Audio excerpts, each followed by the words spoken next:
angels calling us, and we can see the sunrise before us. Yeah, and when I'm in that thing, I make that body sing. Pose with the fans. Pose with the pose with the pose with the fans. Pose with the pose with the pose with the fans. Fans. Pose with the fans. Pose with the pose with the pose with the fans. Gelombang elektromagnetik adalah gelombang yang terdiri dari medan listrik dan medan magnet yang bergetar secara bersamaan dan merambat melalui ruang hampa. Gelombang ini tidak memerlukan medium material untuk merambat sehingga menyebar melalui ruang vakum. Gelombang elektromagnetik memainkan peran penting dalam teknologi global positioning system untuk efisiensi dan efektivitas dalam industri logistik. Global Positioning System atau yang sering disingkat sebagai GPS adalah sistem navigasi satelit yang digunakan untuk menentukan lokasi geografis suatu objek di permukaan bumi. GPS terdiri menjadi 3 segmen utama, yaitu yang pertama, segmen angkasa. Ini terdiri dari satelit-satelit yang mengorbit ke bumi.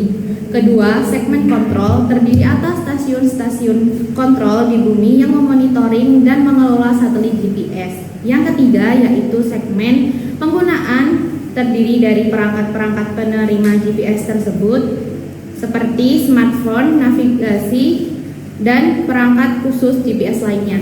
GPS bekerja dengan mengendalikan sistem global elektromagnetik, khususnya gelombang radio yang dipancarkan oleh satelit-satelit GPS yang mengorbit ke bumi. Sistem satelit GPS akan mengirimkan sinyal radio yang berisi informasi, waktu, dan posisi satelit. Pengiriman sinyal gelombang radio ini bergerak dengan kecepatan cahaya yang diterima oleh perangkat GPS yang ada di bumi, seperti yang terdapat pada truk pengiriman barang dan gudang logistik, di mana penerima GPS ini menghitung waktu yang diperlukan oleh sinyal atau mencapai perangkat tersebut dari beberapa satelit yang berbeda. Selanjutnya ada triangulasi posisi, yaitu dengan menerima sinyal dari setidaknya 4 satelit, perangkat GPS dapat melakukan triangulasi untuk menentukan posisi tepat dari perangkat tersebut di permukaan bumi. Ini memungkinkan pelacakan yang real time dari kendaraan pengiriman dan barang yang diangkut. Relativitas adalah teori dalam fisika yang mengubah pemahaman kita tentang ruang, waktu, dan gravitasi. Ada beberapa macam relativitas. Yang pertama, ada relativitas khusus.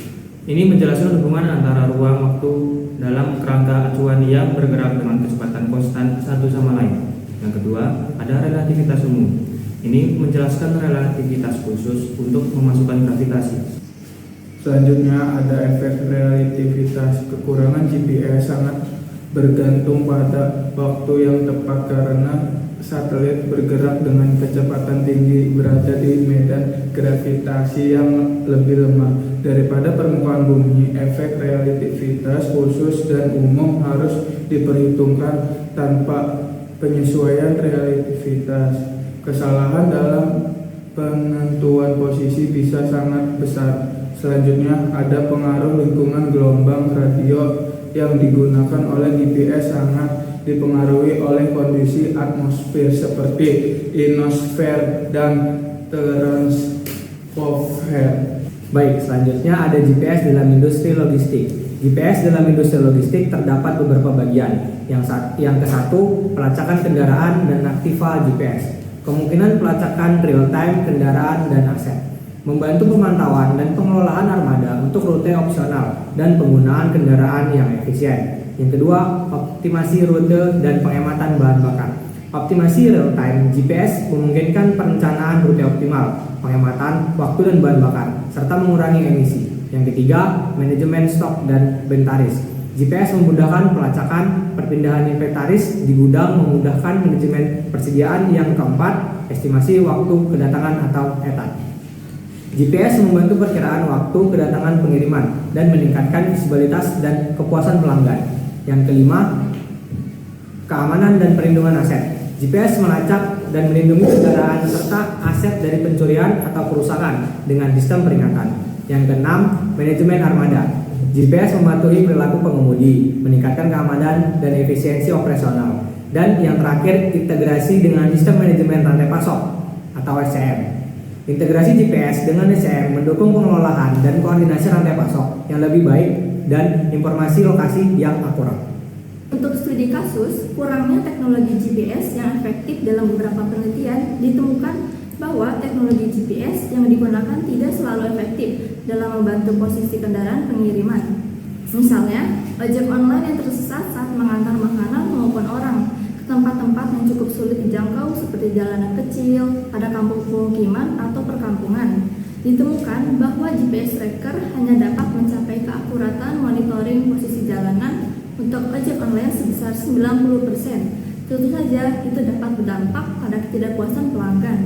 Oleh karena itu, peningkatan teknologi dan infrastruktur masih diperlukan untuk mencapai perangkat GPS yang lebih akurat dan canggih. Demikian penjelasan dari kelompok 6 Tentang gelombang elektromagnetik yang berhubungan dengan logistik. Sekian, terima kasih. Bye.